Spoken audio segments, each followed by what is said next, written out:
The champagne cork shot into the dawn sky, catching the light like a meteor before plummeting onto my land. A crowd of strangers in designer sunglasses hooped and clinked glasses under a garish, grand opening banner stretched across a building that had no business existing. Where my cattle once roamed, a sprawling luxury resort now stood glistening pools, tennis courts, valet attendants scurrying about. And there was Linda Harper, the HOA president, cackling like she'd won the lottery. You're probably wondering how it came to this. How a pack of power-hungry suburbanites turned my quiet acres into a tycoon's paradise, and why. Instead of dragging them through the courts, I let them build their monstrosity, then sold it out from under them for billions. If you'd asked me years ago what I cherished most, I'd have said the land, no question. My family's patch of earth at the edge of Cedarvale County was more than dirt, and Grosset was alive. My grandfather had bought the first parcel when the town was just a dirt track and a tackle shop. Through storms, dry spells, and lean years, it stayed ours. We had sweeping meadows, a stand of aspens by the east fence, and a gentle stream that wove through it all like a silver vein. When my grandfather died, the land passed to me, skipping my father through a web of legal documents the old man had crafted, trusting me to carry his legacy. I didn't just live here, I was part of it. For years, the world left us alone in the best way possible. Days were steady, honest, unhurried. Until they weren't. It started with a letter, slipped between a feed catalog and a tractor ad, sealed with an unfamiliar gold crest, and printed on paper that reeked of department store cologne. Notice of Community Enhancement Initiative, it read. Harmless words, but they made my skin crawl. The newly expanded Oak Ridge Homeowners Association was extending its reach to improve community standards for nearby property owners. Nearby meaning me. I tossed it onto the kitchen counter, figuring it was a mix-up. Folks around here didn't take kindly to outsiders dictating fence heights or lawn care. Surely, it'd blow over. It didn't. 2 weeks later, a plastic sign appeared in my driveway's gravel, flapping in the breeze. Future site of Oak Ridge Beautification Project, Phase 1. No warning, no permission, just a neon green logo and a dead-end website. I ripped it out and burned it, but unease settled in my gut. Soon, I spotted workers in neon vests poking at my fields with rods, snapping photos of nothing. When I asked what they were doing, they muttered about survey updates and left without meeting my eyes.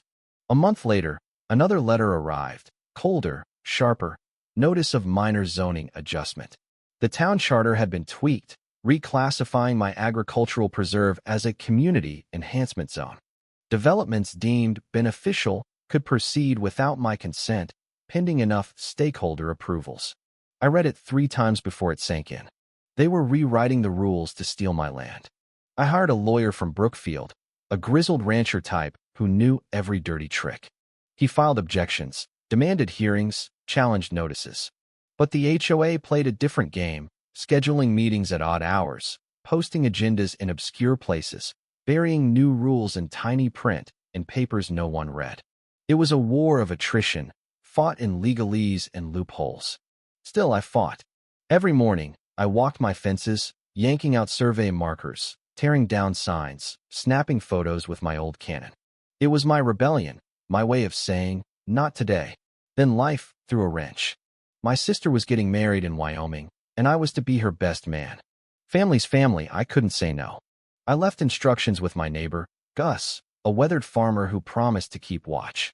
I locked gates, posted fresh, no trespassing signs, and hoped 2 weeks away wouldn't spell doom. I was wrong. When I pulled into my drive, the air smelled wrong like cement and paint thinner. The birds were silent, replaced by the whine of machinery. I rounded the bend and hit the brakes so hard my truck fishtailed. Where my pasture had been, a concrete slab sprawled like a wound. Steel beams jutted skyward, draped in tarps labeled Oak Ridge Resort and Spa. A crane loomed over my aspens, their branches hacked for an access road slicing through my barley field. Bulldozers had torn out fences, piling them like bones by the stream, now choked into a concrete ditch. A kid in a hard hat approached, clipboard in hand, smile too wide. Morning, sir. Homeowners will be notified of benefits soon. I didn't speak. I just stared at his orange vest, his laminated badge reading Development Liaison. until I threw the truck into reverse, not trusting myself to stay calm. Inside, a stack of mail-weighted gold-sealed notices of enhancement commencement, maps, even a grand opening invite. Not one asked my permission. Gus came by that night, hat in hand, shaken. 3 days after I left, trucks rolled in with court papers, claiming legality. When he protested, they threatened trespassing charges. He tried calling, but my phone showed no missed calls. Later, I'd learned my service was cut for my entire trip. That night, I sat on my porch, staring at construction lights blinking like a cruel constellation. I thought of my grandfather's hands, rough from taming this land, and the mornings when mist rose off the stream, the world pure and whole. They'd stolen it, piece by piece, through lies and legal tricks. They thought I'd break, pack up, vanish like others before me. They were wrong. The next weeks were about endurance. The HOA, emboldened, unleashed a barrage of petty attacks. A notice on my door fined me $500 for my 1960s tool shed, grandfathered into every county record. Another fined me $250 for non-compliant landscaping because their bulldozers left my grass invasive. A third fined me for a plywood sign reading private property. Construction crews started at 4 a.m., jackhammers and floodlights aimed at my windows. Dust choked my house, clogging air filters. Workers trespassed, trampling my garden, leaving tire tracks in my mother's old flower beds. I tried fighting back, filing complaints, documenting violations, but the town clerk's office, once a bastion of rural justice, was compromised. Every complaint got a canned email about community enhancement guidelines. No one was coming.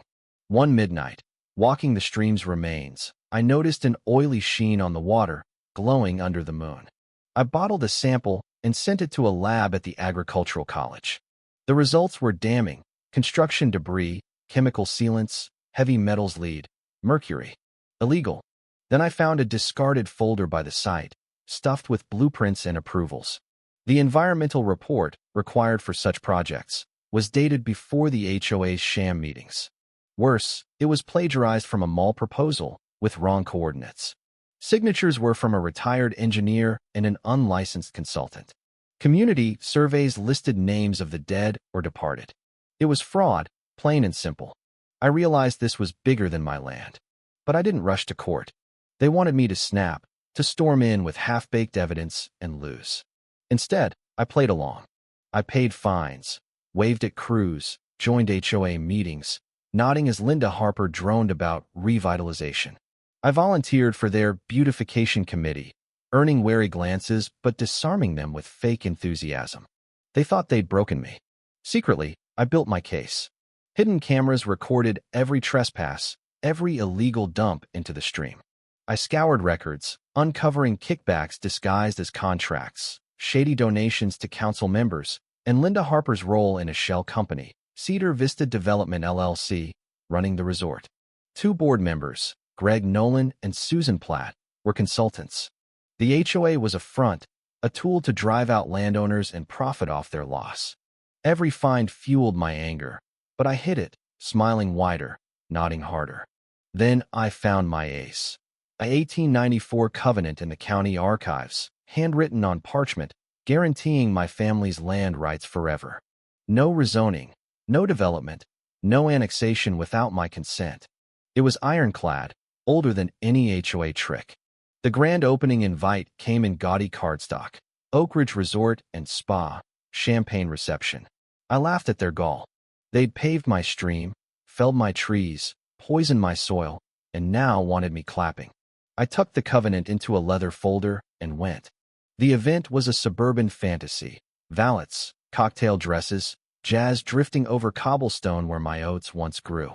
Linda, in a sparkling gown, spoke of vision and partnership.